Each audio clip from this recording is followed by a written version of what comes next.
Somos discípulos, ¿verdad?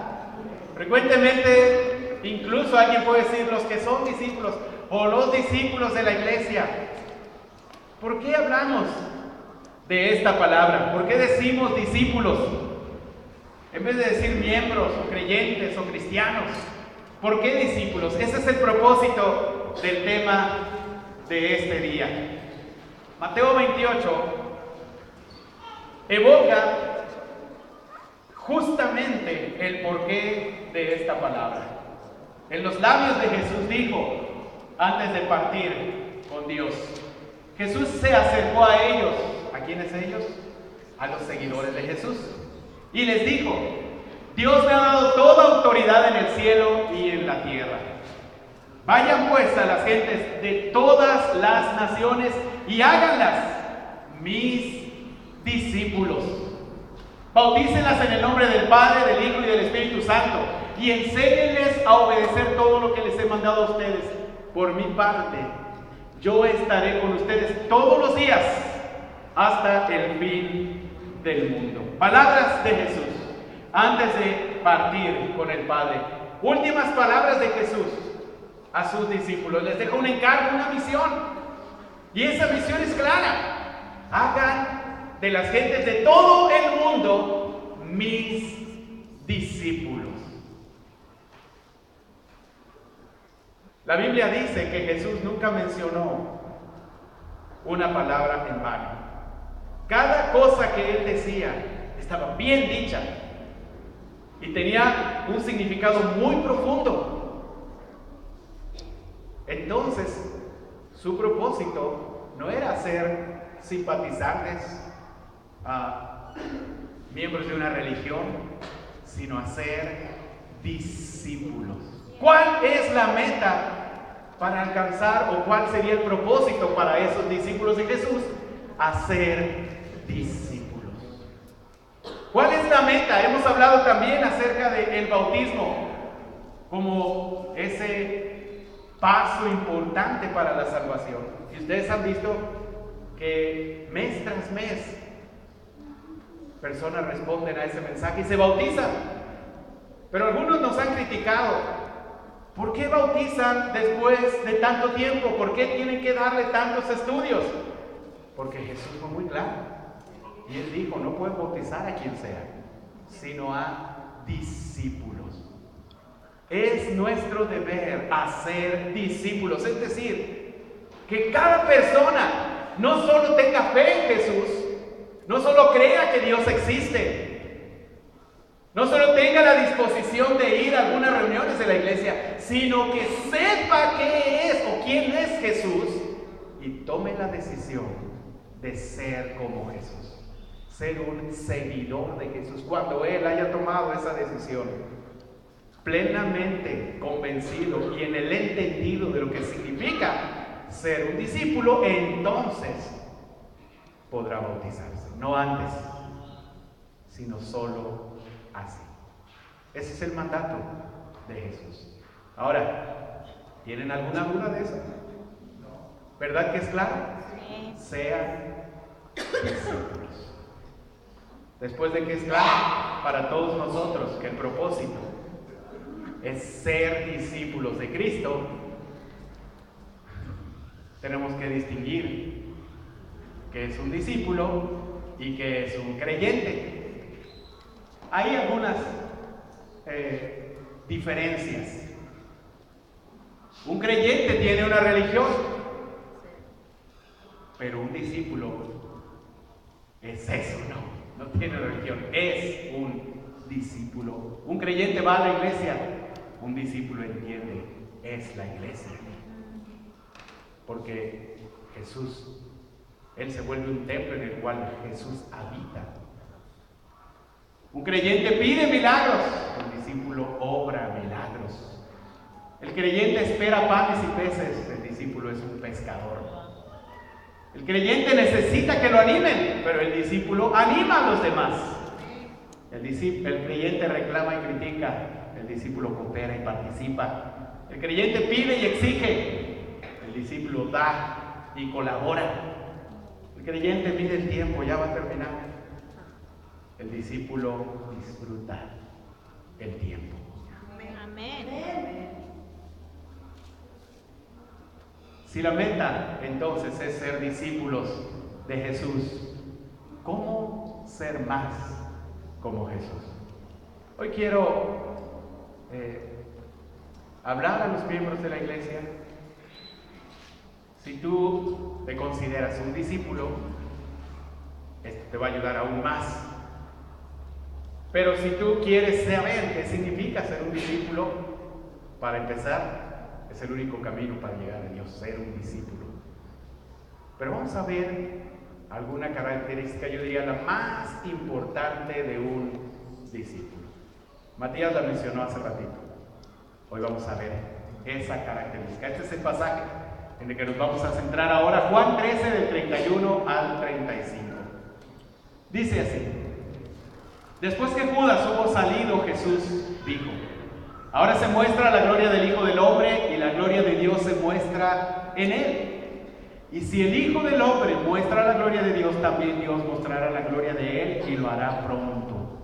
Hijitos míos, ya no estaré con ustedes mucho tiempo. Ustedes me buscarán. Pero lo mismo que les dije a los judíos, les digo ahora a ustedes: no podrán ir a donde yo voy.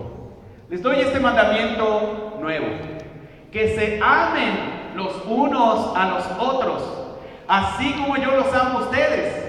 Así deben amarse ustedes los unos a los otros. Si se aman los unos a los otros, todo el mundo se dará cuenta de que son discípulos míos. Subrayé, se le dice en negritas, pero aquí es en blanquitas, ¿verdad? Remarqué en blanquitas el mensaje central. Jesús habla todo esto, pero este es el mensaje central de todo este pasaje. Les doy este mandamiento nuevo: que se amen los unos a los otros. Eso es lo que Jesús quiere: que se amen los unos a los otros. Vamos a ver algunas cosas interesantes aquí. Primero, el contexto de este pasaje. Después que Judas hubo salido, Jesús dijo. El contexto es justo la última cena de Jesús. Está tomando lo que ahora nosotros conmemoramos cada domingo como la Santa Cena. Ese es el contexto. Jesús está tomando la última cena cuando menciona estas palabras después de la salida de Judas.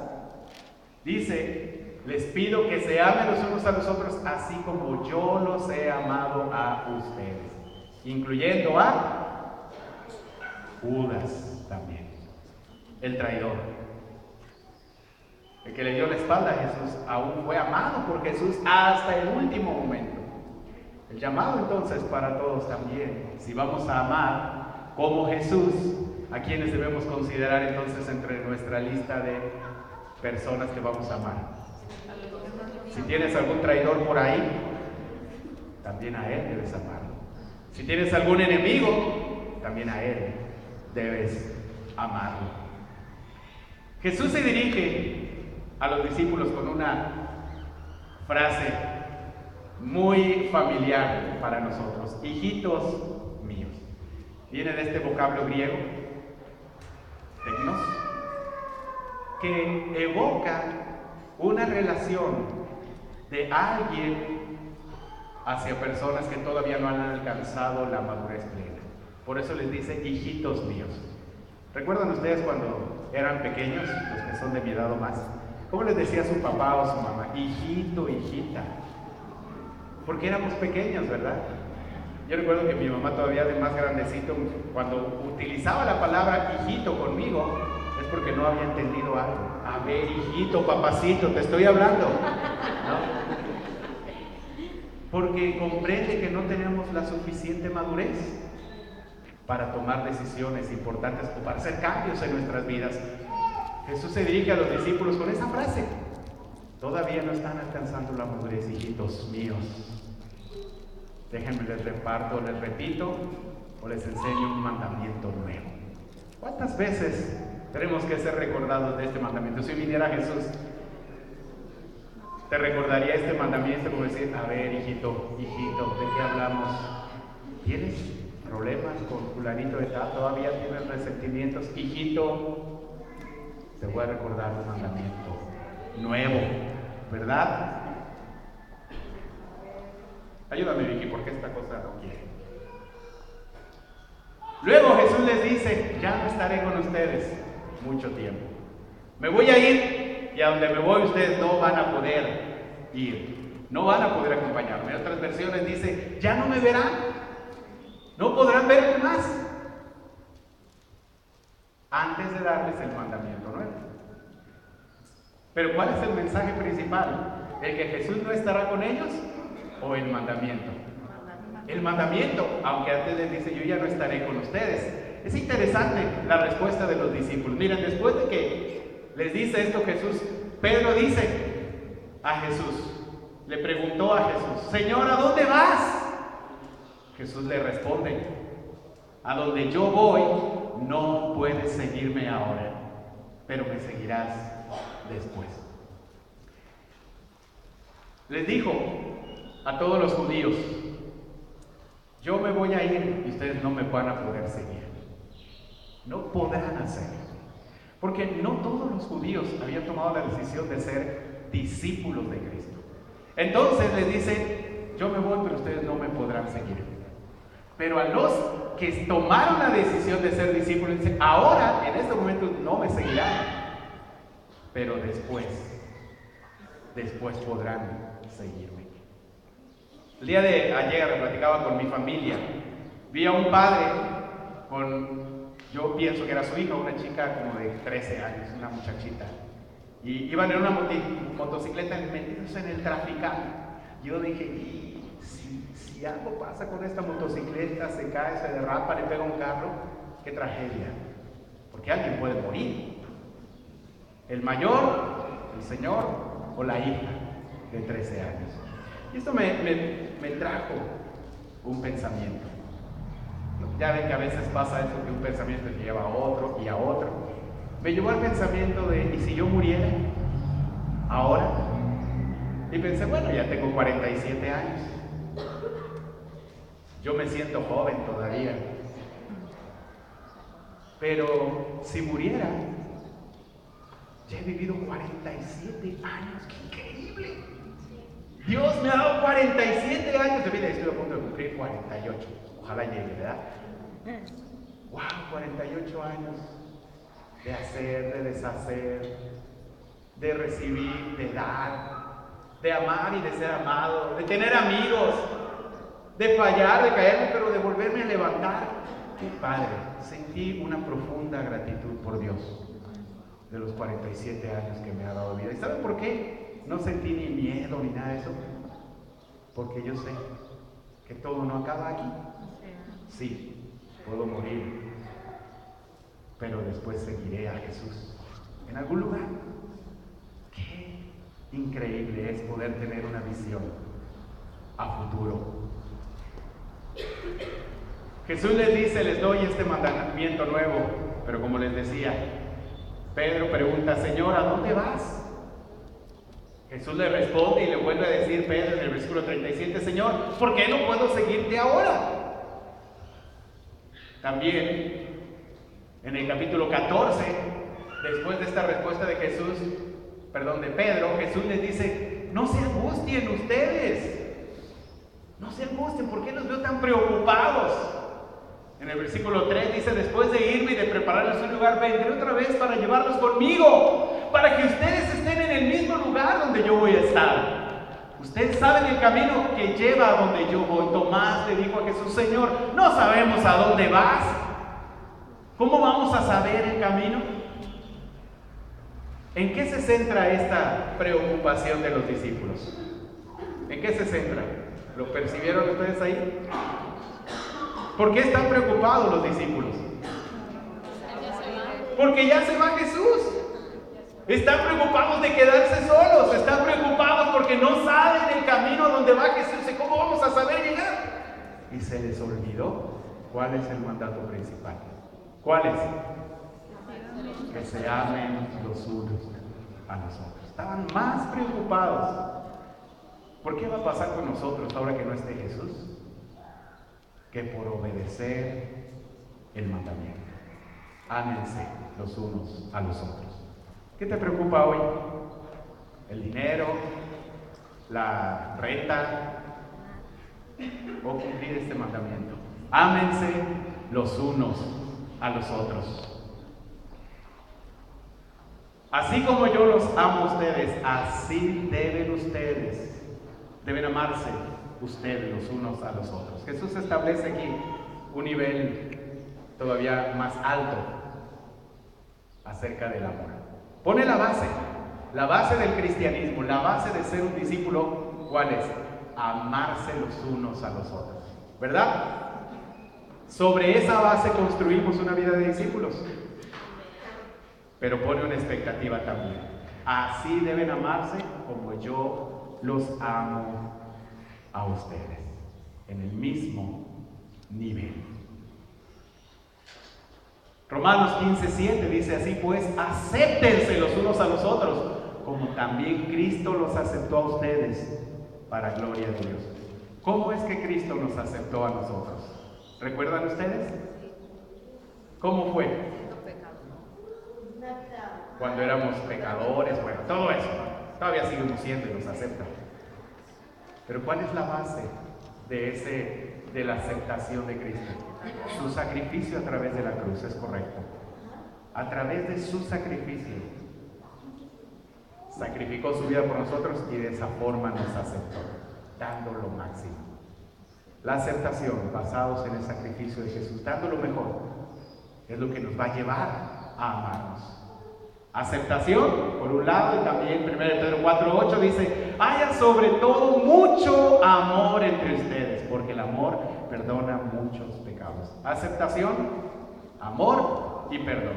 Tres cosas muy importantes que nos van a ayudar a cumplir este mandamiento nuevo. Ámense los unos a los otros. Aceptación. Aunque no me guste tu corte de cabello, aunque no me guste cómo te vistes, aunque no me guste algunas frases que dices, yo te voy a aceptar. Porque Cristo me aceptó a mí. Amor y perdón. Aún así, hemos hablado algunas veces acerca de la capacidad de perdonar. Dice, el amor hace que muchos pecados sean perdonados.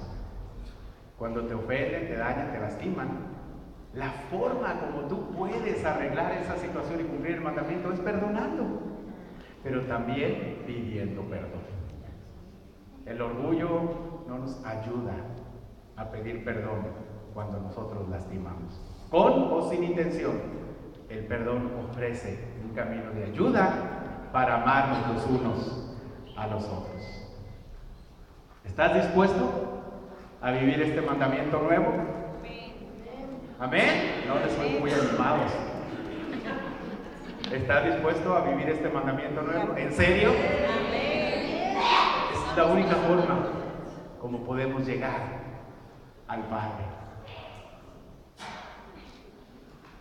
Bueno, no se ven muy bien, pero yo soy del norte, soy de Monterrey, Nuevo León. Ahí nací. Me crié en el norte de la República, en Tamaulipas, y regresé también al norte de la ciudad de Monterrey a estudiar mi carrera. Y me gustaba mucho vestirme así, camisas de cuadros, porque así me gustaba, así me enseñaron. Me mudé a la Ciudad de México y estas fueron mis primeras ocasiones que estaba en la Ciudad de México. Y fíjense, soy el único que trae sombrero y camisa de cuadros. Nadie traía sombrero ni camisas de cuadro y botas, pero yo así llegué, me encantaba. Y quien traía un sombrero, mejor se lo quitaba bien. ¿Saben, muchachos? ¿Qué hago acá si soy del norte? Pues sentí el llamado de Dios. Sé un discípulo. Ama a los demás. Me siento muy desafiado con este mandamiento. Porque algunas veces siento que estoy amando, otras veces siento que no estoy amando como debía. Pero tomé la decisión de dejar mi gente, mi tierra, todo, mis raíces, todo. Yo todo lo perdí por venirme para acá. Perdí mi sombrero, perdí mis camisas cuadradas. Ya no me ven con camisas cuadradas. Ahora me ven así con trajecitos. Perdí mis botas. Es más, hasta perdí mi acento. Me ven y ya me dicen que soy de Monterrey. Ya no tengo nada de regio. Todo lo perdí. Bueno, en realidad he ganado mucho más. He ganado mucho más. Porque tomé esa decisión. ¿Saben? Háganse esa pregunta. ¿Estás dispuesto a vivir este mandamiento nuevo? Nos hemos atorado por un tiempo como iglesia en enviar misiones. Pero tuvimos este año algunas reuniones con el grupo de liderazgo principal y hablamos de enviar unas 2 misiones de aquí al 2021. Plantar 2 iglesias. Una en Morelos y una en el estado de Guerrero. ¿Quién dice?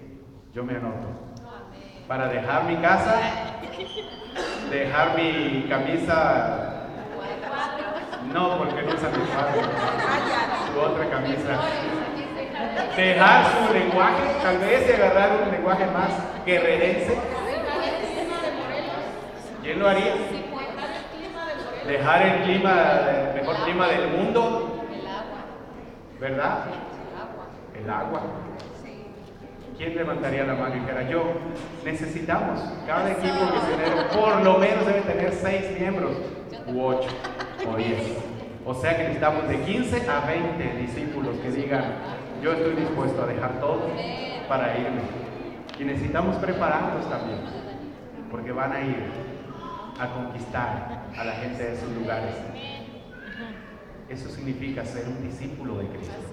Si no queremos venir a la reunión de la iglesia, si nos citan temprano para mover el equipo y decimos, no, ¿cuándo vamos a poder irnos de misioneros? Necesitamos tener este corazón de discípulos. Muy interesante como dice el versículo 35. Si se aman los unos a los otros, todo el mundo se dará cuenta de que son discípulos míos. Jesús otorga el derecho al mundo de juzgarnos. Sí, por eso cuando alguien llega de fuera y ve cómo nos tratamos, dice, es una iglesia diferente. Mira cómo se aman, mira cómo se tratan. Pero también pueden decir, ¿y es la iglesia de Cristo? No me parecen muy cristianos. Tal vez podrá enojarte eso, pero Jesús dio ese derecho a la gente que viene y que nos visita de juzgar nuestro cristianismo en base a la forma como nos amamos los unos a los otros. ¿Discípulo de quién diría la gente que tú eres? Si te vienen en la escuela, te ven en la calle, te ven en la reunión de la iglesia, te ven donde te vean, ¿discípulo de quién diría que eres? ¿De Jesús o de algún otro? Yo espero que digan de Jesús. Por la forma como amas, se podrían relacionar con Cristo. Claro, ese es el llamado que Jesús nos hace hoy. Vamos a tomar la Santa Cena. Así como Jesús lo hizo con sus discípulos, haremos lo mismo nosotros ahora. Pero quiero pedirte que tomes decisiones antes de tomar la Santa Cena. ¿Quieres ser un discípulo de Jesús? Decídelo ahora, te va a ir bien. Pero no será fácil. Si eres discípulo de Jesús, pero te está costando amar, decídelo ahora también. Ese es el mandamiento que Jesús nos da, que nos hará ser o distinguirnos como verdaderos discípulos de Cristo. Oremos, por favor. Padre, te damos gracias por esta reunión que hemos tenido. Ya casi acabamos. Gracias por el mensaje de tu palabra. Nos sentimos desafiados. Yo personalmente me siento muy desafiado. Pero quiero responder porque también me siento inspirado por Jesús.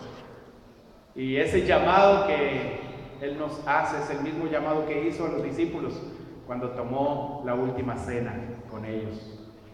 Hoy nosotros la recordamos y vamos a tomar el pan y el jugo de uva, que también pedimos que bendigas, pues igual a nosotros nos hará recordar el sacrificio de Jesús, que fue la base de su amor por nosotros, para que nosotros también tomemos la misma actitud de amarnos los unos a los otros.